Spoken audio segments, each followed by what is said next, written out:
रविवार को राजस्थान कांग्रेस के प्रदेश प्रभारी सुखजिंदर सिंह रंधावा की डीएनए जैसे टेस्ट वाली घोषणा के बाद राजनीतिक गलियारों में चर्चाओं का बाजार गर्म हो गया है। इस घोषणा के बाद से ही बीजेपी लगातार कांग्रेस पर हमलावर है। वहीं आपको बता दें कि कांग्रेस में भी डीएनए टेस्ट को लेकर हलचल तेज हो गई है।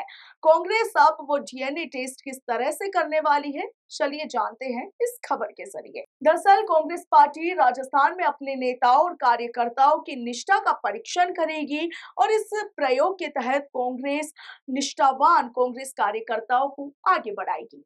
राजस्थान में कांग्रेस का ये प्रयोग डीएनए प्रयोगशाला जैसा होगा। इसके जरिए पार्टी नेताओं और कार्यकर्ताओं की ईमानदारी, अपनी पार्टी के प्रति उनकी निष्ठा का परीक्षण किया जाएगा और इस परीक्षण में फेल होने वाले तमाम नेता और कार्यकर्ताओं को कांग्रेस पार्टी घर का रास्ता दिखा देगी।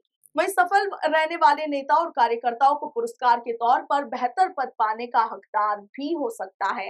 राजस्थान कांग्रेस का ये डीएनए टेस्ट प्रयोग काफी दिलचस्प और राजनीतिक रूप से महत्वपूर्ण साबित हो सकता है। इससे पार्टी में वफादार और सक्रिय कार्यकर्ताओं को पहचानने का प्रयास किया जा रहा है, मगर इसके कई राजनीतिक निहितार्थ भी हो सकते हैं। इस प्रयोग के पीछे का तर्क है कि कांग्रेस को अक्सर चुनावों के दौरान अंदरूनी बगावत और गुटबाजी का सामना करना पड़ता है। चुनावी समय पर कई नेता पाला बदल लेते हैं या फिर बागी उम्मीदवार बनकर पार्टी को नुकसान पहुंचाते हैं। ऐसे में पार्टी को ऐसे समर्पित नेताओं की तलाश है जो न केवल कांग्रेस के प्रति वफादार हो बल्कि संगठन को मजबूत करने के लिए भी काम करे। अब सवाल ये है कि ये सब कैसे होगा, ये डीएनए टेस्ट कैसे होगा। तो आप देखिए कि 3 बार से अधिक पार्टी की बैठक में अनुपस्थित रहने वाले नेताओं की सूची तैयार की जाएगी। मीडिया बयानों और गतिविधियों की निगरानी रखी जाएगी ताकि ये पता चल सके कि कौन पार्टी विरोधी गतिविधियों में संलिप्त है। इसके साथ ही जो नेता कार्यक्रमों में सक्रिय नहीं है, उन्हें या तो बाहर का रास्ता दिखाया जाएगा या फिर हाशिए पर डाल दिया जाएगा। पार्टी के वफादार और मेहनती कार्यकर्ताओं को बड़ा पद या फिर अधिक जिम्मेदारियां सौंपी जा सकती है। हालांकि इस पूरे मुद्दे को लेकर बीजेपी ने कांग्रेस पर कटाक्ष करते हुए तंज कसा है। बीजेपी ने इसे कांग्रेस की कमजोरी और असुरक्षा करार दिया है। बीजेपी प्रवक्ता लक्ष्मीकांत भारद्वाज ने इस पूरे मुद्दे को लेकर कहा है कि यदि कांग्रेस को अपने ही नेताओं पर भरोसा नहीं है तो जनता उन पर भरोसा कैसे करे। बीजेपी से कांग्रेस की आंतरिक कलह और गुटबाजी को उजागर करने वाला कदम मान रही है। ऐसे में अब सवाल ये उठ रहा है कि क्या कांग्रेस में असल में गुटबाजी है। आप सबको पता है कि गहलोत बनाम पायलट गुट की लड़ाई जग जाहिर है।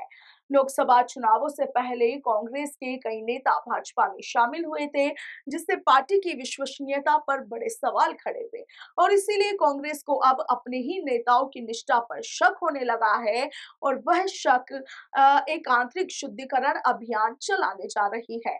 ऐसे में क्या यह प्रयोग सफल साबित होगा? यदि यह प्रयोग सही तरीके से लागू हुआ तो पार्टी को अपने भीतर सच्चे और ईमानदार कार्यकर्ताओं को आगे लाने का मौका मिलेगा। मगर यदि यह राजनीतिक द्वेष या फिर गुटबाजी के हथियार के रूप में इस्तेमाल हुआ तो ये पार्टी के भीतर और अधिक विभाजन पैदा कर सकता है। राजस्थान कांग्रेस का ये डीएनए टेस्ट प्रयोग एक जोखिम भरा लेकिन जरूरी कदम भी है। आपको बता दें कि कांग्रेस के प्रदेश प्रभारी सुखजिंदर सिंह रंधावा ने रविवार को जयपुर में डीएनए जैसे टेस्ट को लेकर बड़ा बयान दिया है। इसके साथ ही उन्होंने ये भी कहा कि विधानसभा चुनाव में कुछ गलतियां मेरी भी रही क्योंकि मैं पूरी तरह से स्टैंड ले नहीं पाया। यदि मैं पूरी तरह से स्टैंड ले पाता तो राजस्थान में कांग्रेस की सरकार दोबारा बन जाती। रंधावा के इस बयान को पूर्व मुख्यमंत्री अशोक गहलोत पर निशाने के रूप में राजनीतिक गलियारों में देखा जा रहा है। विधानसभा चुनाव के दौरान 30 से अधिक विधायकों के टिकट काटने की सिफारिश की गई थी, मगर अशोक गहलोत ने टिकट काटने से इनकार कर दिया था। सुखजिंदर सिंह रंधावा के इस बयान के बाद कांग्रेस गलियारों में चर्चाओं का दौर शुरू हो गया है। इसके साथ ही अब देखना ये दिलचस्प होगा कि क्या इससे कांग्रेस एकजुट होकर मजबूती से उभर पाएगी या फिर इससे नई गुटबाजी और विवाद खड़े होंगे। Bureau report, Punjab Kesari, Rajasthan.